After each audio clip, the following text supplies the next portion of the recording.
Halo teman bincang, kembali lagi di Bincang Akademi, bincang santai bahas pajak, bisa Bapak.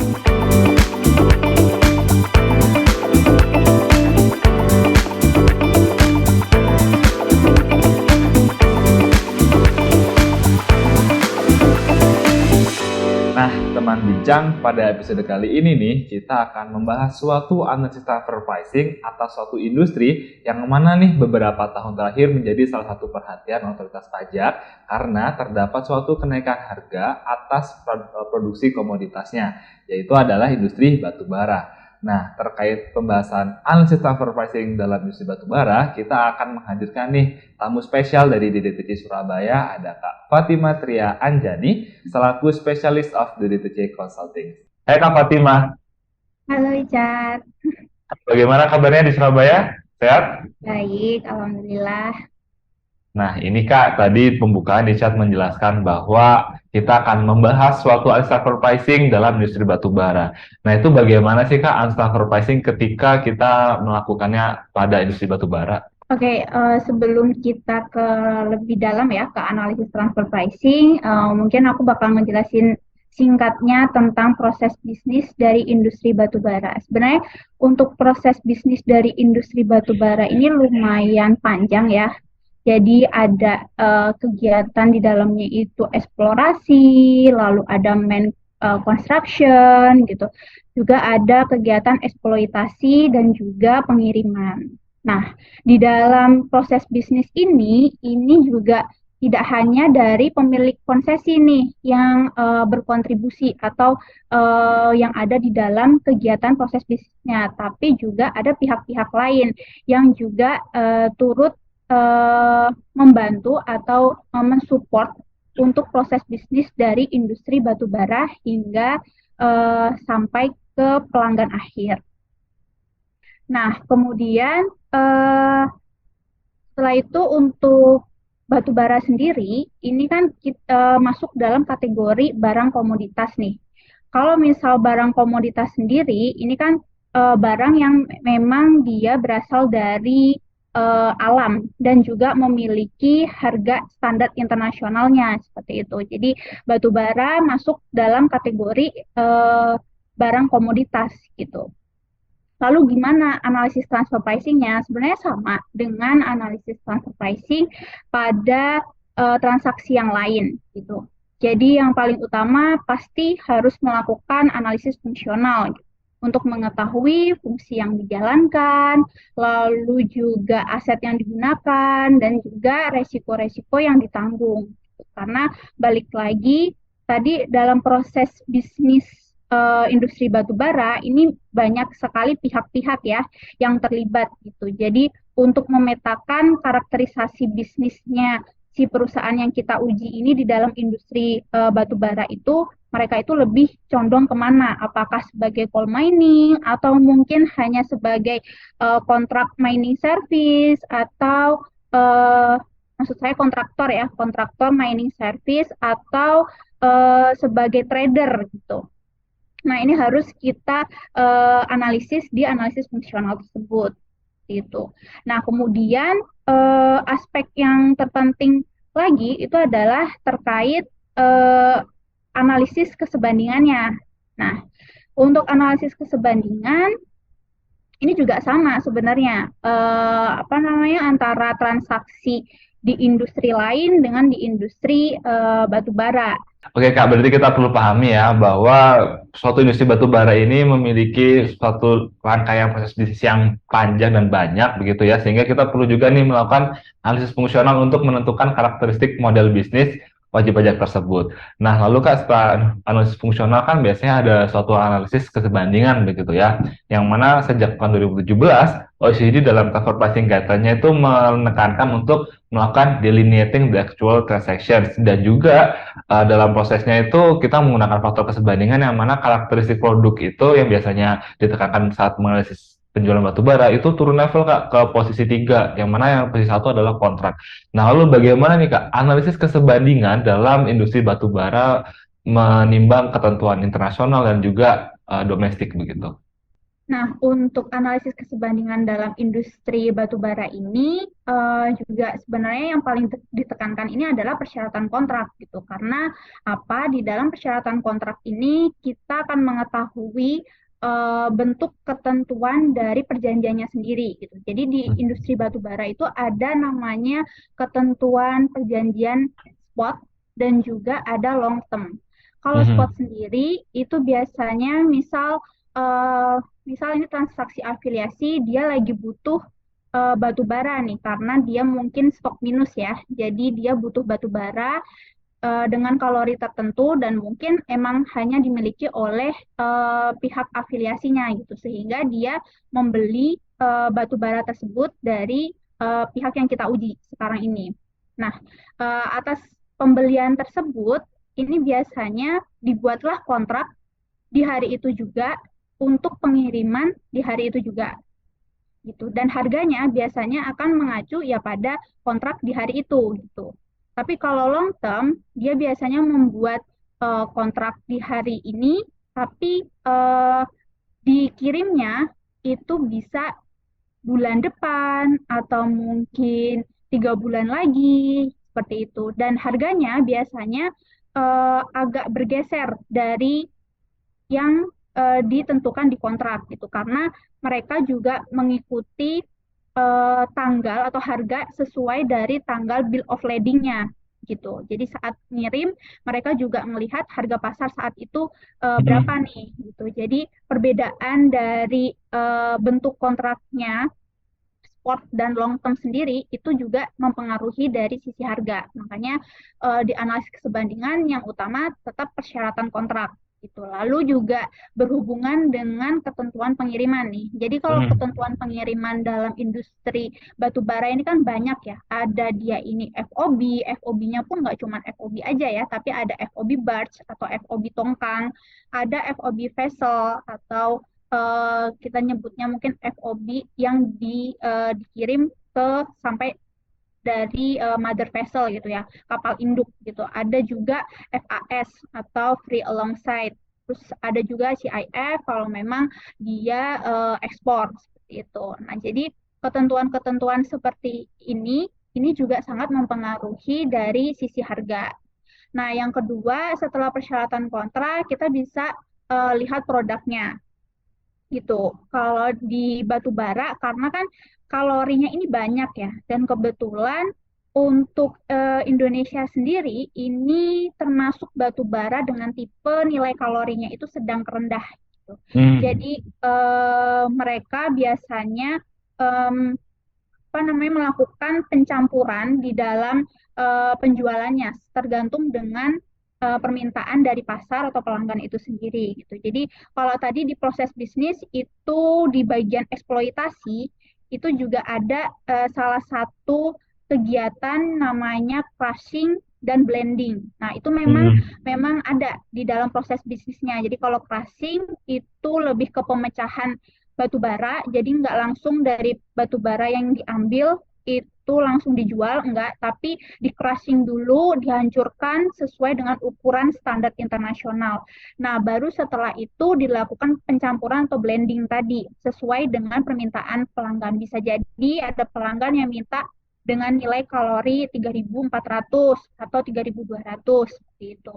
Nah, ini juga sangat penting karena ini pasti akan berhubungan dengan harga ya untuk nilai kalori seperti itu. Lalu juga dari nilai kalori kita juga bisa lihat nih batu bara yang dijual itu kegunaannya untuk apa? Karena ada batu bara yang dia ini kegunaannya itu untuk bahan bakar pembangkit listrik atau steam coal. Ada juga coking coal untuk peleburan logam. Nah, ini juga berbeda. Jadi kita harus melihat eh, karakterisasi produk batu baranya itu seperti apa. Mhm. Jadi itu Nah, tetap ya, Pak ya. iya betul. Jadi tetap produk itu penting. Apalagi ini kan Mhm. ini kan komoditas ya, barang komoditas. Mhm. Jadi untuk produk ini harus benar-benar kita lihat apakah sudah sebanding atau tidak Mm-mm. gitu. Nah, kalau untuk analisis fungsional sama, jadi kita harus melihat fungsinya, lalu juga aset yang digunakan, serta resiko yang ditanggung. Seperti itu. Oke. Nah, untuk keadaan ekonomi ini kita bisa melihat dari letak geografisnya. Mm-mm. Kadang mostly memang untuk pengusaha batubara ya, itu menjual batu baranya itu untuk tujuan ekspor gitu. Hampir 70% itu batu bara di Indonesia ini untuk ekspor gitu. Jadi memang kalau ke independen biasanya mereka ini tujuannya untuk ekspor, tapi untuk ke afiliasi biasanya karena afiliasinya pun juga ada di Indonesia juga. Jadi untuk stok minusnya mereka, jadi di sini perbedaannya ya cara letak geografis dan ini memang sangat mempengaruhi harga juga gitu. Bisa mempengaruhi, bisa juga tidak gitu. Tapi tetap salah satu kategorinya yaitu keadaan ekonomi tadi. Nah, untuk yang terakhir itu terkait strategi bisnis. Nah, Mm-mm. kalau strategi bisnis seperti yang kita ketahui, kalau untuk transaksi ke independen itu adalah tujuan utama dari perusahaan kan untuk menjual batu baranya. Tapi untuk penjualan ke pihak afiliasi ini bisa jadi karena kebutuhan insidental atau mungkin keperluan untuk proses blending sehingga si afiliasi butuh batu bara kita untuk di blending dengan batu bara milik mereka.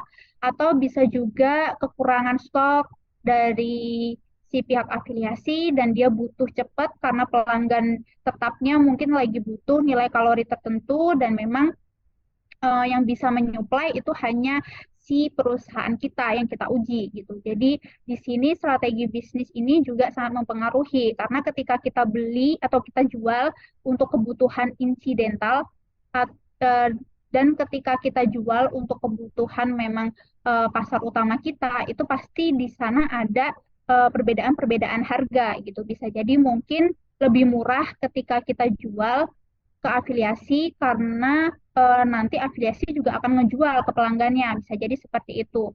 Atau bisa jadi lebih mahal juga gitu. Dan bisa jadi juga sama. Dia nggak ada pembeda antara penjualan ke afiliasi dan independen. Nah, sama-sama mungkin pakai harga pasar yang sama. Nah, itu juga sangat penting. Nah, itu itu beberapa dari faktor-faktor analisis keserbandingan yang ada di industri batu bara. Nah, kemudian dari sini kan kita bisa coba lihat ya, apakah transaksi afiliasi dan independen ini sudah sebanding atau belum. Kalau misal belum sebanding kan berarti pembanding internal nggak bisa digunakan nih. Jadi otomatis kita harus menggunakan pembanding eksternal. Nah, nanti ini hubungannya dengan metode yang akan digunakan. Kalau misal kita Mm-mm. menggunakan misal menggunakan pembanding eksternal, nanti metodenya seperti apa? Apakah bisa menggunakan Mm-mm. CAP atau bisa menggunakan TNM seperti itu.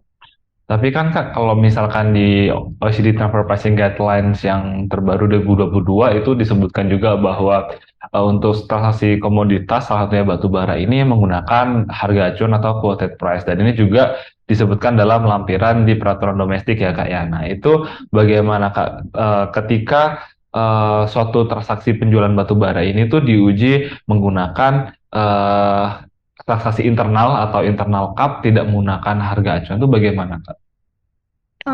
Kalau sepengalaman saya ya di Mm-mm. di bidang industri batu bara ini memang untuk penggunaan internal cup ini hampir nggak pernah ya karena memang dari sisi analisis kesebandingan yang tadi saya jelaskan Mm-mm. bahwa banyak sekali faktor-faktor yang memang menunjukkan bahwa transaksi antara afiliasi dan independen ini tidak sebanding gitu.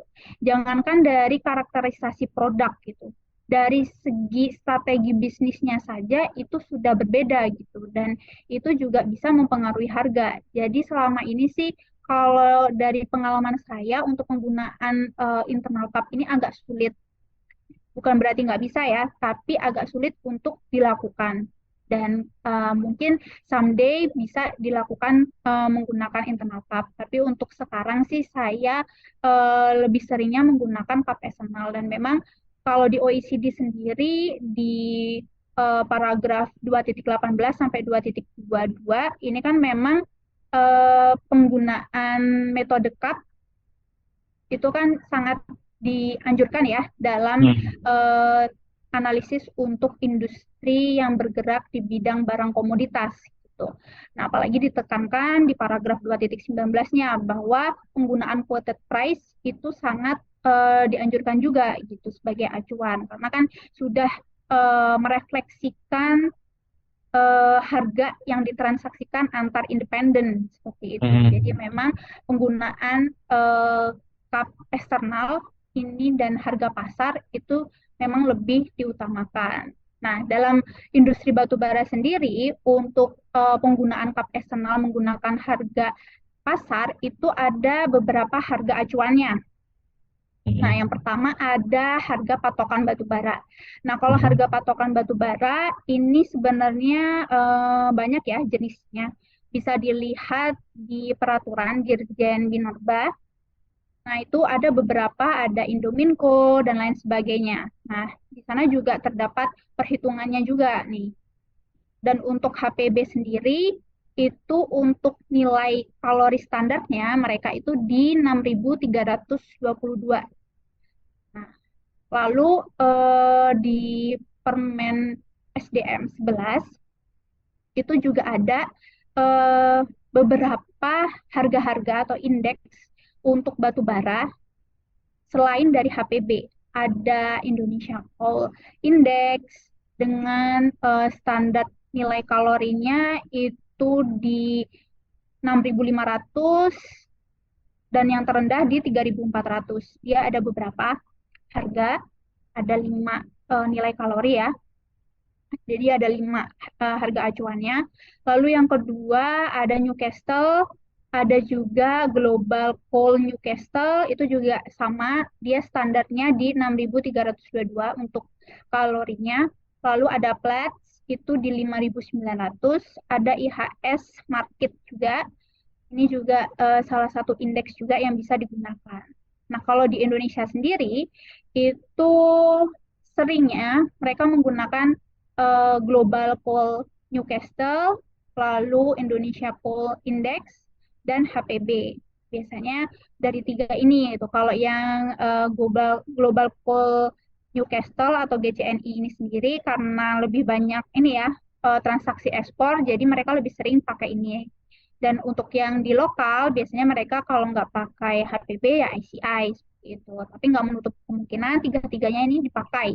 Maksudnya tiga-tiganya dipakai ini karena kalau kita jualan nggak mungkin dong kita cuma melihat dari satu harga acuan gitu. Biasanya kan kita ada beberapa harga acuan yang kita lihat, lalu kita timbang-timbang dengan kebutuhan dari kita sendiri, terus juga permintaan dari pasar seperti apa gitu. Jadi penggunaan beberapa harga pasar itu dimungkinkan dalam industri batu bara. Gitu. Nah, untuk eh, analisisnya yang kemudian itu adalah setelah kita memilih harga pasar yang bisa digunakan, maka selanjutnya harga pasar ini akan kita lakukan analisis kembali sebandingannya. Jadi tidak serta-merta kita gunakan. Karena tadi dari beberapa harga pasar itu kan dia memiliki karakterisasi batu baranya kan. Ada yang Hmm. dia pakai 6.322, ada yang dia pakai 3.400. Nah, ini harus kita sesuaikan nih dengan kondisi batu bara yang kita jual kepada pihak afiliasi seperti itu. Nah, jadi ada analisis perbandingan kedua dan di Hmm. dalamnya biasanya kita lakukan comparability adjustment, penyesuaian-penyesuaian itu. Dan apalagi untuk termsnya, ketentuan pengiriman dari harga pasar ini semuanya menggunakan FOB vessel gitu. Jadi ketika kita jual ke afiliasi di luar FOB vessel, seharusnya ada penyesuaian di sana gitu, karena berbeda kan. Dan perbedaan ini biasanya berhubungan dengan biaya barging, lalu ada biaya transhipment. Kalau biaya barging itu biaya tongkang ya. Jadi dari jeti ke tongkang. Nah, itu biayanya adalah biaya barging. Kalau biaya transhipment itu biasanya dari kapal tongkang ke mother vessel-nya. Nah, ini juga ada biayanya, biaya transhipment. Biasanya ini yang digunakan sebagai acuan untuk penyesuaian di ketentuan pengiriman. Seperti itu. Nah, kemudian setelah seluruhnya ini sudah sebanding, maka metode CAP eksternal sudah dapat diaplikasikan. Seperti itu. Oke, Kak. Jadi untuk suatu industri batu bara ini memang khususnya terkait transaksi jual beli batu bara ini kita perlu melakukan analisis perbandingan utamanya atas quoted price yang kita gunakan ya Kak ya. Kalaupun terdapat perbedaan itu juga bisa dilakukan suatu penyesuaian kesebandingan gitu ya Kak ya. Nah, tadi kan Kak Fatima juga menjelaskan di awal bahwa dalam industri batu bara ini tuh selain jual beli batu bara, ada juga nih supporting services terkait jual beli batu bara tersebut.